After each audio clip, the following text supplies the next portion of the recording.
جو جیسا ہوتا ہے دوسرے کو ویسا ہی سمجھتا ہے۔ آئیے آپ لوگوں کو ایک اسٹوری سناتا ہوں، ایک عابد اور چور کی کہانی سناتا ہوں۔ ایک عابد ہے جو اللہ تعالیٰ کی عبادت کرتے ہیں، عبادت گزار تھے، بہت عبادت کرتے تھے، اور ایک چور تھا، چوری کرتا تھا۔ تو ایک دن کیا ہوا، فجر سے پہلے کا وقت تھا، وہ جو عابد تھا عبادت کرنے کے لیے وہ اٹھ گئے اور اپنے گھر کے پیچھے ادھر لوٹا لے کے گئے، جا کے اپنے جو ضروریات تھے اس سے فارغ ہو کر، اس میں نل تھا، نل سے پانی بھرنے لگا۔ تو اسی وقت اسی دوران جو ہے نا ایک چور چوری کرنے پہنچا، تو دیکھا کہ اس کے ہاتھ میں لوٹا، تو اس نے سوچا یہ مجھ سے بھی بڑا چور ہے، مجھ سے بھی پہلے جو ہے نا اس گھر میں پہنچ گئے اور یہ سب سامان چوری کرتا، ہاتھ میں لوٹا ہے تو لوٹا وغیرہ چوری کیا۔ تو اس نے یہ سوچا، اور وہاں سے نکل رہا تھا تو اسی وقت وہ جو عابد تھے انہوں نے اس آدمی کو دیکھا اور سوچا کہ لگتا ہے کوئی اللہ کے کوئی نیک بندے ہی ہوں گے، کوئی اچھا انسان ہوگا،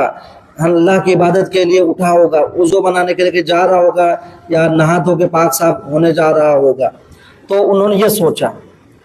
تو سوچ دیکھیے، چور نے سوچا کہ چوری کرنے آیا، اور جو عابد تھے انہوں نے سوچا کہ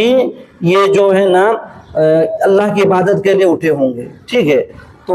وہ جو عابد تھے انہوں نے وضو بنا کے پھر اللہ کی عبادت کی، تہجد وغیرہ پڑھے، نماز پڑھے، اور وہ چور جو ہے نا کہیں اور چلے گئے، جگہ چوری ووری کیے۔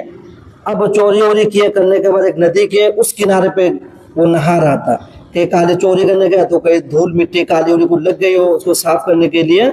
وہ اس ندی کے اس کنارے پہ وہ گیا، جا کے نہانے لگا۔ اور جو وہ عابد تھے وہ بھی تہجد پڑھ کے سوچا کہ میں بھی نہا دھو کے فجر کی نماز ادا کرتا ہوں، پھر اپنے کاموں میں لگ جاؤں گا۔ تو ارادہ کر کے وہ یہ سوچ کے ندی کے پاس گئے، جانے کے بعد جو ہے نا وہ اس کنارے میں تھے، جو چور تھے وہ اس کنارے میں تھا اور جو عابد تھے وہ اس کنارے میں تھے، ٹھیک ہے۔ تو عابد نہا رہے، سوچ رہے کہ لگتا ہے وہ بھی کوئی نیک بندے ہوں گے،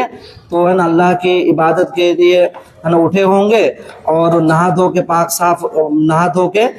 صاف ہو کر پھر اللہ کی عبادت کریں گے، قرآن کی تلاوت کریں گے، انہوں نے سوچا یہ۔ اور جو چور تھا وہ کیا سوچا، لگتا ہے یہ کہیں سے چوری ووری کر کے آیا ہوگا، کہیں سے چوری وغیرہ کر کے آیا ہوگا، کہ دھول مٹی لگی ہوگی بدن پہ یا کالی وولی لگی ہوگی، اس کو ہے نا صاف صفائی کر رہا ہے یا نہا دھو کے چکا چک ہو رہا ہے۔